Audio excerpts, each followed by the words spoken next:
It's 3 minutes after 1 p.m. Thanks for joining us on the news on Canal the English, presented to you by Yassé Tano and my humble self, Gladys Sambo. Yassé. Bon après-midi à tous et bienvenue aux 13h. Voici les titres de votre journal bilingue.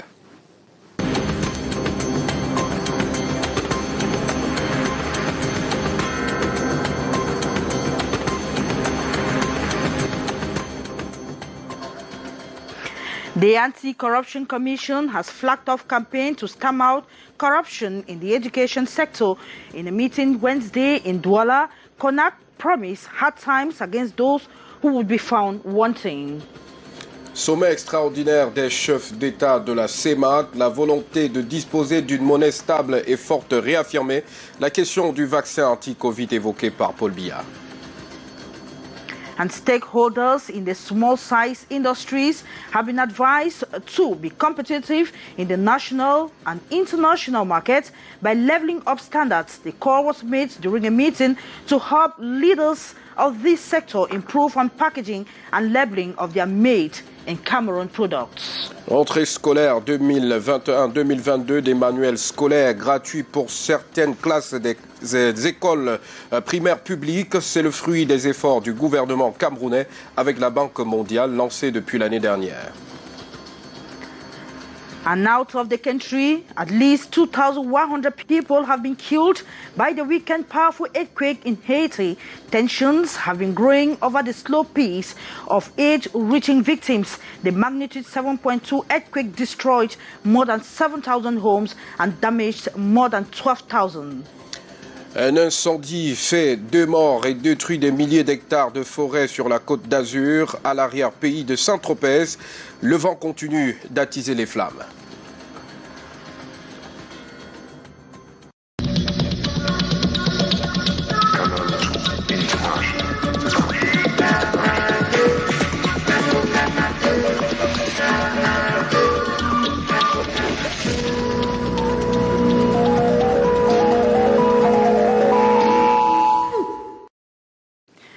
We begin this first part of the news with you, Yassé. Et on commence avec cette information sur le sommet extraordinaire des chefs d'État de la CEMAC qui s'est déroulé hier avec donc le communiqué final et le sommet extraordinaire de la CEMAC dont les chefs d'État conviennent d'établir des programmes économiques et financiers de deuxième génération à conclure avec le Fonds monétaire international. Il serait appuyé entre autres par la Banque mondiale, la Banque africaine de développement et la France.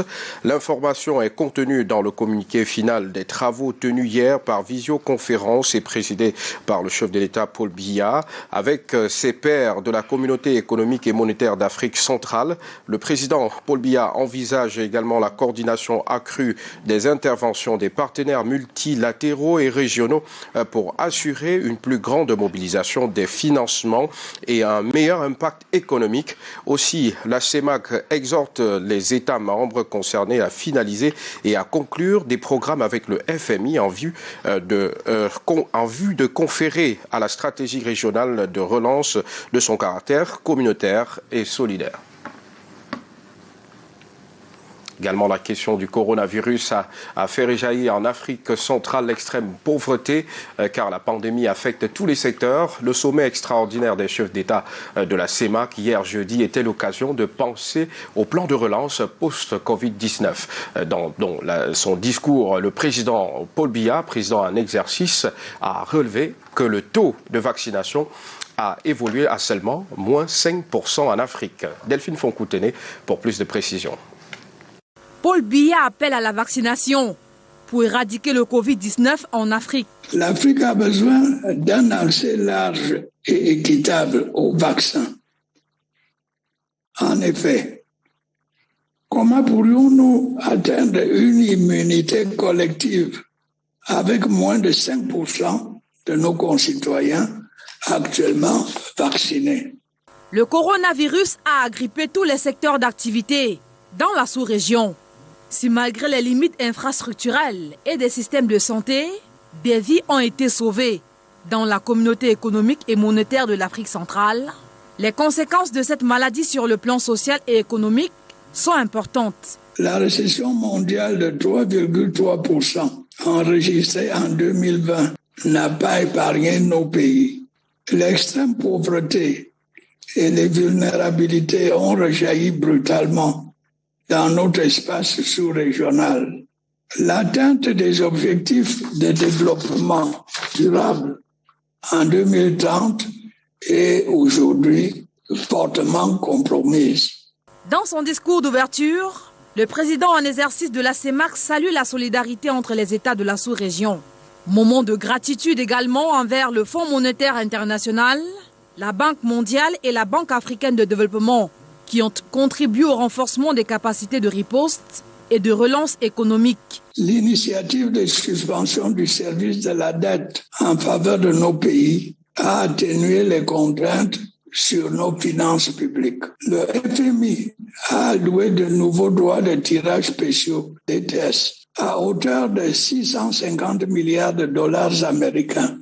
À l'entame de ces 15 minutes de discours, Paul Biya a rendu un hommage au maréchal Idriss Déby Itno, engagé pour les causes de la CEMAC. En dehors du Congo, tous les chefs d'État de la sous-région participent à ces travaux, déroulés en visioconférence. Et toujours en rapport avec ce sommet extraordinaire des chefs d'État de la CEMAC, il y a encore des attentes en perspective à la suite du communiqué final. La question du franc CFA a été absente du débat au moment où différents experts appellent au ralentissement de la convertibilité de la monnaie de la sous-région. Je vous propose une contribution du professeur Pierre Alaka, fiscaliste, qui revient sur la nécessité d'expérimenter les mesures qui ont permis de se mettre à l'abri d'une crise financière en 2008. Extrait sélectionné par Monique Naosi-Fossou. En 2017, je crois, lorsque les économies également étaient en difficulté, on a demandé aux États africains de choisir entre la peste et le choléra. C'est-à-dire, soit on dévalue le franc CFA, encore lui, soit vous allez au FMI. Tout le monde a dit non à la dévaluation, mais pour cause. Et tout le monde est allé au FMI, sachant qu'ils ont choisi plutôt la peste, qui est le FMI. Aujourd'hui, on est là, et tout est fait pour orienter les États vers le FMI, alors qu'on aurait pu, en 2017, dire on ne choisit ni la peste ni le choléra. Ce que nous choisissons, c'est sortir du franc CFA, avoir notre monnaie, restructurer nos économies, prendre une période de pause par rapport à nos engagements internationaux et réajuster nous-mêmes notre endettement et puis repartir. La deuxième partie du 13h en langue anglaise et on parle toujours de ce sommet extraordinaire des chefs d'État de la CEMAC. Yes, the president of the Conference of CEMAC Head of State has called for the in the fight against COVID-19. Paul Biya was talking yesterday while chairing a video conference session of the summit of CEMAC Head of State, saying that the fight or the post-COVID-19 relaunch will lead to the structural transformation of countries in the CEMAC sub-region. Beatrice Gamro from Yaoundé has details on that story. Despite the efforts this far by CEMAC countries to contain the spread of the COVID-19 pandemic, the effect still very heavy. While Paul Biya, the current president of the Conference of Heads of State, lauded his peers to intensify efforts through vaccination, which now stands at about 5% in the sub-region, as it is the surest way to contain the spread of the pandemic. Chairing the head of states of Central African Economic and Monetary Community CEMAC Summit in Yaoundé, capital of Cameroon, via video conference, Paul Biya said the business climate needs to be improved upon in the sub-region, as it will ensure the involvement of the private sector. Adding, CEMAC countries need to accelerate structural reforms if they want to boost their economies and free themselves from the hooks of the COVID-19 pandemic. And the states cannot do this alone without partnering with the private actors. The extraordinary CEMAC Head of States Conference via video conference witnessed the participation of 5 out of the 6 heads of state. This alongside the representatives of the International Monetary Fund, the African Development Bank, the World Bank, the Prime Minister of the Republic of Congo. Discussions in Cameroon also on the evaluation of the macroeconomic situation in the CEMAC zone under the grip of the COVID-19 pandemic in a bid to come out with recovery measures. To take the CEMAC zone from the fluctuations in the international market, they need to focus on industrialization. Normal, in his opening discourse, for Paul Biya to salute the memory of former late Chadian President Idriss Déby Itno, whom he described as defender of the African and sub-regional culture.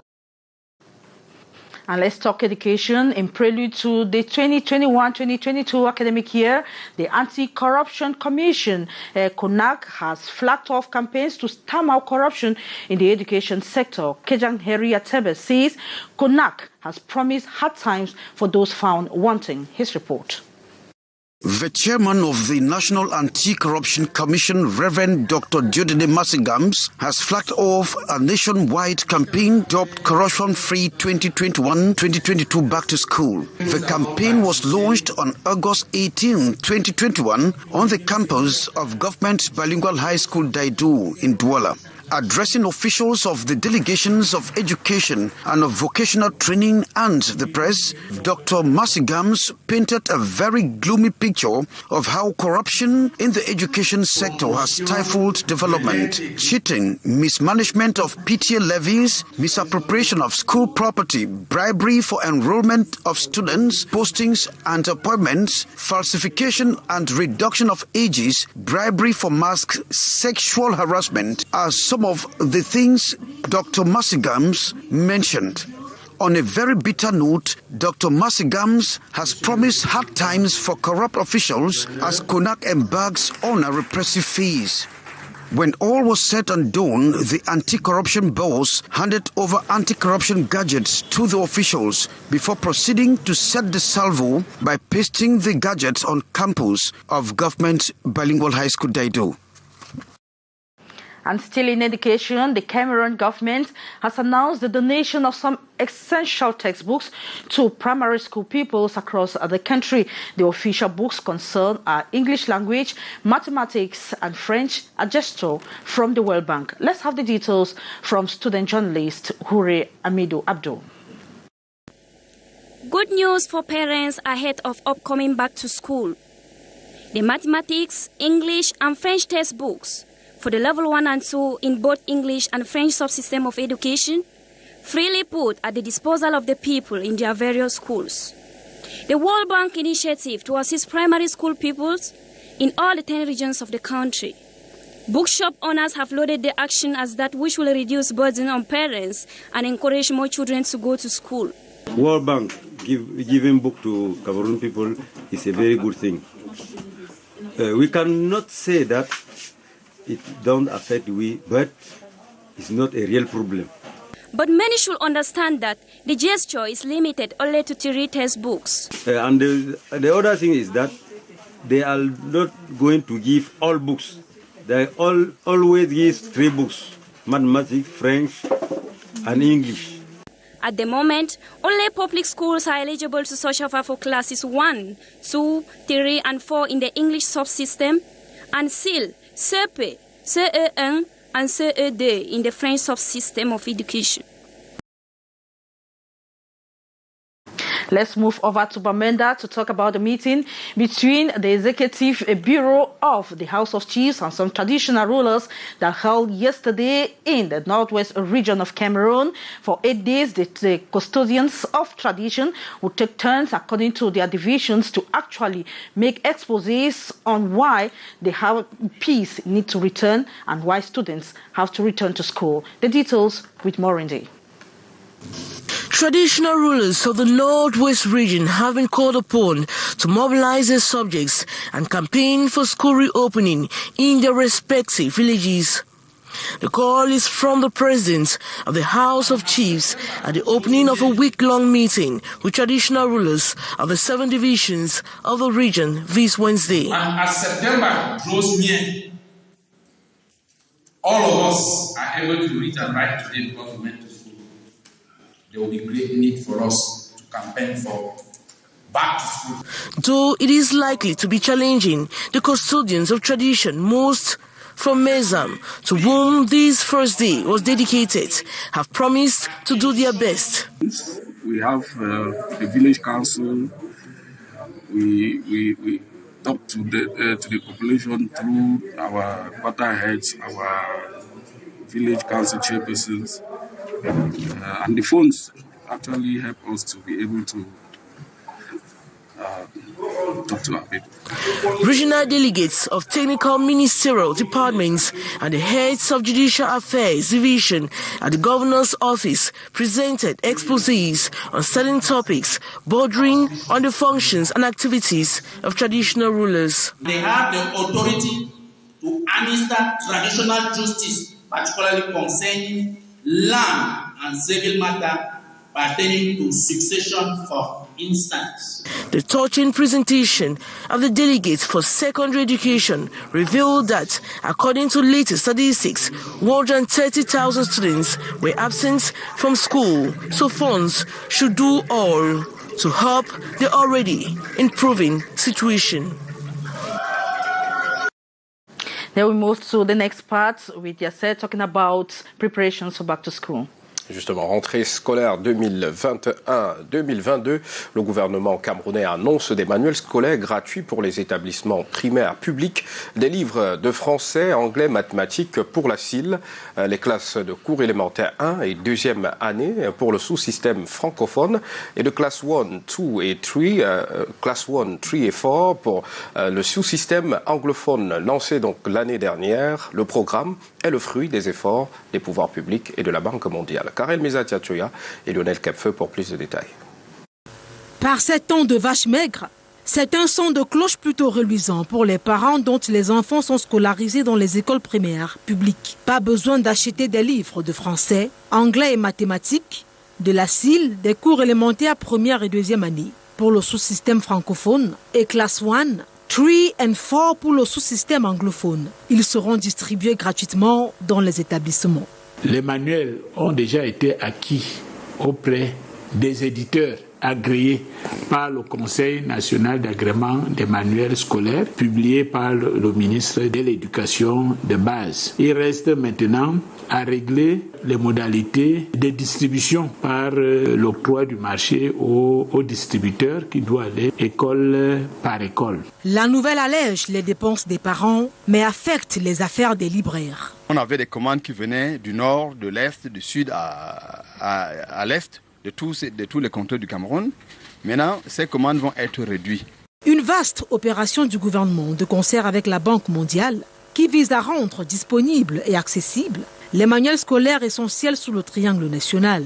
L'initiative lancée l'année dernière avec la distribution de près de 3 millions de livres tend à résoudre le problème de pénurie très souvent observé en librairie. L'État dit avoir pris des mesures pour s'assurer que les livres en question demeurent la propriété de l'école et soient bénéfiques à plusieurs générations d'élèves. Ces manuels exposés dans une librairie ou bien dans tout autre espace, qu'on saisisse les autorités de l'éducation, qu'on saisisse les forces de l'ordre pour qu'il n'y ait pas de fraude. Le programme s'étend sur 6 ans. Le gouvernement veut partir du taux de possession d'un manuel pour 12 élèves aujourd'hui à un manuel pour 2 élèves les 3 premières années pour atteindre à partir de la 4e année un taux de possession de 3 manuels pour chaque élève. Et le délégué régional d'Elecam pour le littoral a été installé ici à Douala. Après 8 mois d'intérim à ce poste, il devra, pendant donc quelques jours de la clôture des inscriptions sur les listes électorales, redoubler d'ardeur dans le travail afin de motiver les retardataires à s'inscrire davantage sur le fichier électoral. Samuel Baïha et Stéphane Binac l'ont interrogé lors de cette installation. Suivez. En réalité, les Kama a la même mission partout, franchement, parce que ce soit à Fotokol dans l'extrême nord ou au nord Makombe, je pense que notre travail est de permettre à tous les citoyens camerounais désireux de se constituer électeurs de voter le moment venu dans la transparence afin de choisir librement leurs dirigeants. Donc nous sommes acteurs comme tous les autres, parce que nous, vous savez, nous nous faisons accompagner par les partis politiques qui sont normalement pourvoyeurs de ces électeurs et utilisateurs de ces électeurs qui concourent au suffrage. Les autres acteurs que sont la société civile qui a un droit de regard, les autorités administratives qui s'occupent de la sécurité à travers les forces de maintien de l'ordre. Donc c'est un ensemble, c'est une équipe. Et que ce soit dans la plus petite commune du Cameroun ou dans la grande, notre mission est la même. Comment booster la compétitivité des entreprises, de moyennes entreprises? On en parle dans la troisième partie du 13h. Yes, leaders of small and medium-sized industries have been trained on how to improve on labeling and packaging on their made in Cameroon products. This was during a meeting in Douala that regrouped stakeholders of the small-sized industries. The details will Leke Regina Tandak.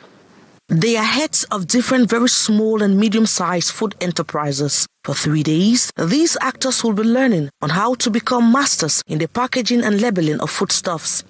The most important thing in our business is not only to have money to run our companies, is to be able to put on the market product with a good quality of standards. And that good quality of standards starts with the packaging of our product, because the first element a client will see to evaluate the quality of your product is how the product looks like. The training, running from August 18 to 20th in Douala, has been organized by the Competitiveness Support Facility for Cameroon, better known by its French acronym DAC, in collaboration with its partners. Emphasis is being laid on norms to follow when packaging. It's very important to know which material you have to use to preserve, to pack the food.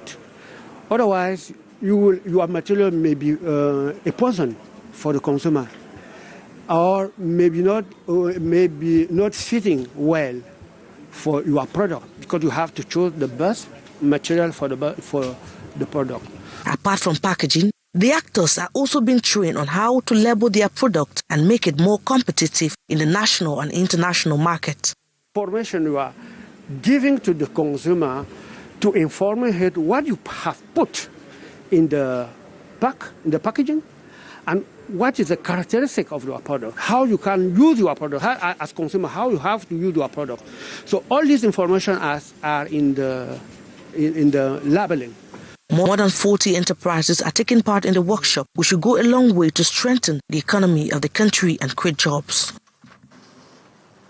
The Ministry of Transport has adopted digital instructions as control mechanisms in inter-urban transportation as part of cautions of overspeeding and to reduce road accidents. The new AVTR project was unveiled by stakeholders in the nation's capital, Yaoundé, yesterday, Wednesday, during which they say it will go a long way to sensitize road users, especially those in the insurance sector. You have the details with Hysen Chia.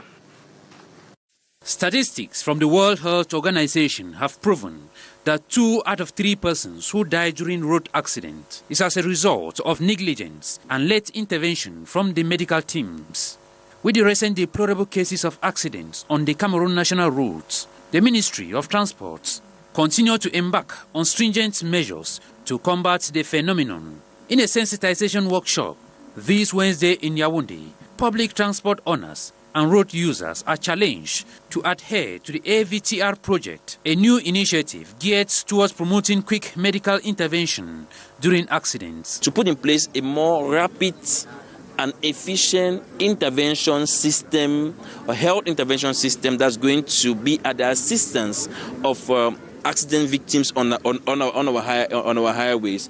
We should not lose Cameroonians owing to poor management of their health situation when they are found in accident scenario. So today, the new system, experts insist, will ensure both vehicle owners and road users fully master and control their insurance situation. A system that will efficiently make a passenger to feel at ease when he has to travel, to know that whatever happens, he will be taken care of. Thank you.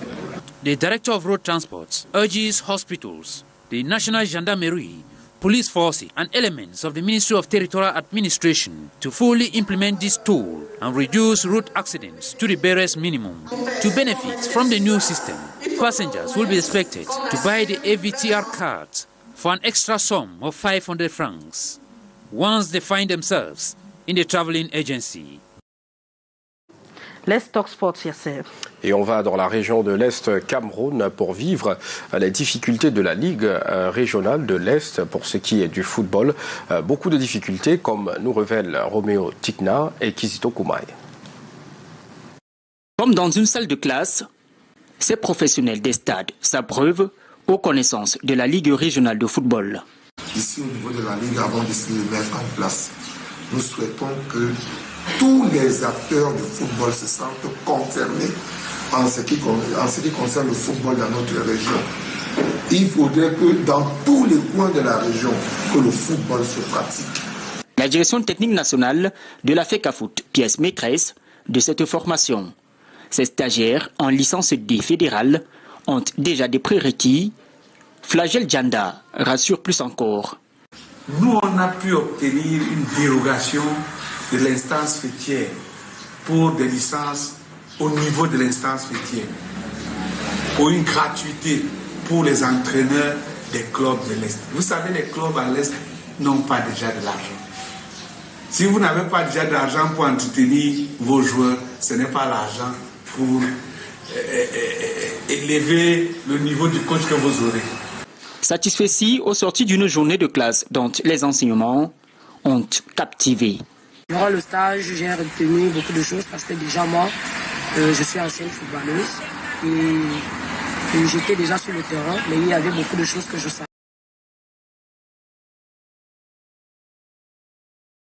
L'initiation, il était question de mettre un accent particulier sur cette formation, sur cette tranche d'âge-là, afin que les apprenants puissent aller les mettre en place. Réservée sur la pelouse, la Ligue s'est lancée dans un important vaste champ de modernisation du football à l'Est. Et la suite, c'est avec vous, Gladys, et on va à l'étranger pour parler de Haïti. At least 2,100 people are not known to have died from the weekend powerful earthquake that hit Haiti. Tensions have been growing over the lack of aid reaching victims. The magnitude 7.2 earthquake destroyed more than 7,000 homes and damaged more than 12,000 in other areas, leaving about 30,000 families homeless. Schools, offices and churches were also demolished or badly damaged. The Caribbean nation's southwest region was the hardest hit. International aid workers on the ground said hospitals in the worst hit areas are mostly incapacitated and that there is a desperate need for medical equipment. But the government told at least one foreign organization that has been operating in the country for nearly 3 decades that it did not need assistance from hundreds of. That note takes us to the end of today's edition of the 1 p.m. news on Canal International. Yes, c'est la fin de ce journal. Mesdames, Messieurs, merci de nous avoir suivis. On reparlera de ce feu qui dévaste les côtes d'Azur dans nos prochaines éditions. Merci de nous avoir suivis. Restez en compagnie des programmes de Canal International. À demain.